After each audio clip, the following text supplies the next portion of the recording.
Okay, everybody, we are now quarter 3, week 6, day 1, and we are to solve a subtraction problem and an addition problem. And what do we notice in each one?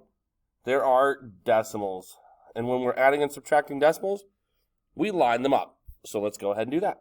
Okay, so we line up the decimals here, and it looks like we have some open spaces that we can put zeros where we need to put zeros. All right, and we'll start subtracting. So can you take 8 away from a 0? Well, nope, you can't. So we're going to have to borrow from the next number over. Well, can we borrow from 0? Nope. So we're going to have to borrow from the next number over, and this becomes an 8. All right, this becomes a 10, but then we need to borrow from that. And then this becomes a 9. And then this becomes the 10. And we're going to have to borrow from that, so that stays a 10. 10 minus 8 is 2. 9 minus 3, we can do that one, 6. 8 minus 0 is 8. Can't take 7 away from 3, so we're going to have to borrow from this 4 and make that a 3. This is 13. So we have 13 minus 7, and that gives us 6.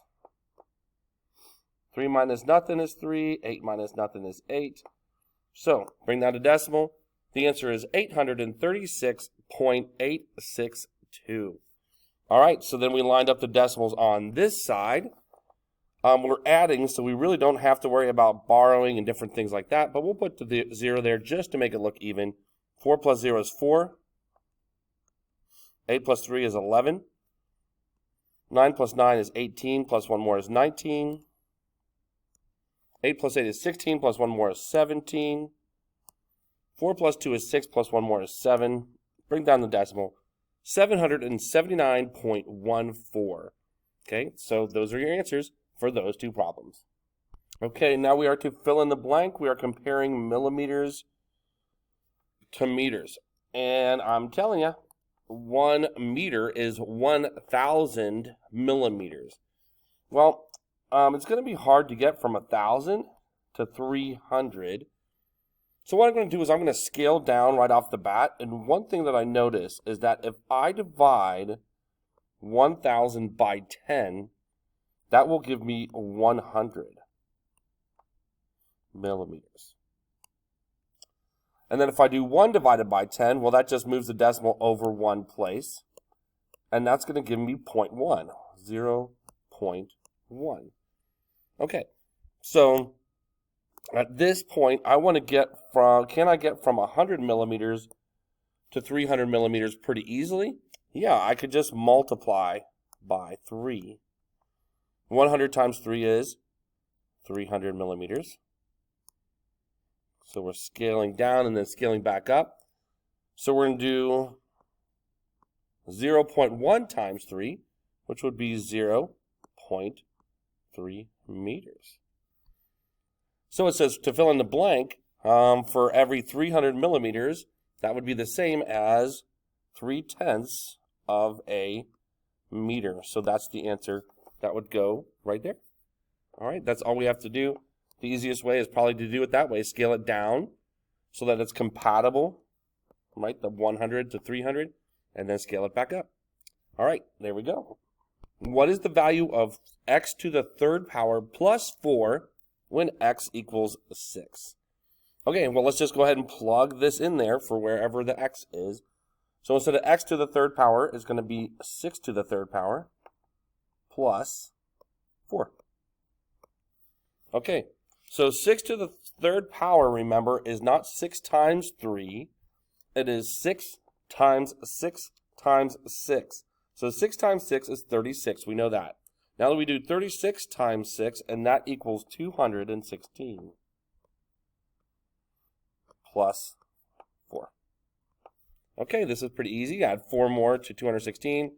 Well, 6 plus 4 is 10, so it's going to end up being 220. Okay, so if we plug in x or 6 for x over here and then solve it, our answer is 220. List 3 values that would make this inequality true. We know it's an inequality because it has that greater than or less than sign. In this situation, It is greater than or equal to, because it has that little line underneath it here. Okay, so it's greater than or equal to. So I'm going to rewrite it, and we're going to solve for y. Okay, so make sure you're paying close attention. We've been doing this a lot, and there's some people who still don't really get this, but we need to make sure that we are getting the y by itself. Okay, so we need to get rid of the number that is on that side of the inequality so that the y is by itself on one side of the inequality. So, if we have a positive 8, how would you get rid of a positive 8? You would subtract 8. And whatever you do on this side, you have to do on the other side as well. So we're going to subtract 8. Well, positive 8 and a negative 8 ends up giving you 0. So there's nothing left on this side other than the letter y. Then we put the inequality sign. And then we have 11 minus 8 is what? Is 3, yes. So now let's just say this out loud. Well, I guess out loud in our heads. So y is greater than or equal to 3, which means can it be 3 exactly? Yep, it can be 3 exactly. So that's one possibility. And then it has to be greater than 3. So is 2 greater than 3? No. Is 1 greater than 3? Is any negative number? Those are not options. Y has to be greater than 3.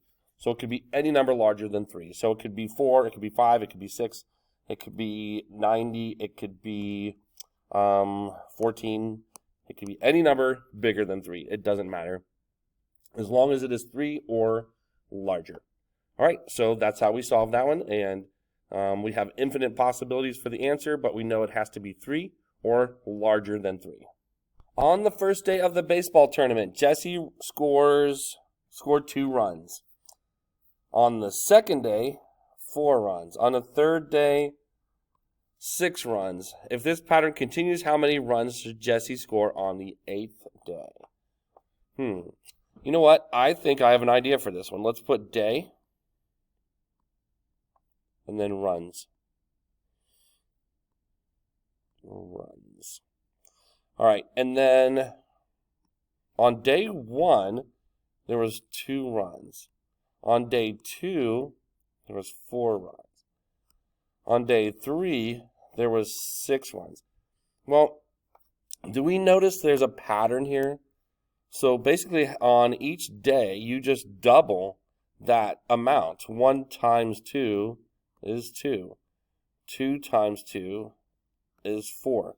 3 times 2 is 6. So if we just do 1 more and we say, well, on the 8th day, we'll put an 8 here. What is our pattern? Well, it's 8 times 2. So 8 times 2 is 16. Okay, so this is kind of a crazy little scenario, but if she scores more runs every single day, on and on and on, then on the 8th day, Jesse is going to score 16 runs.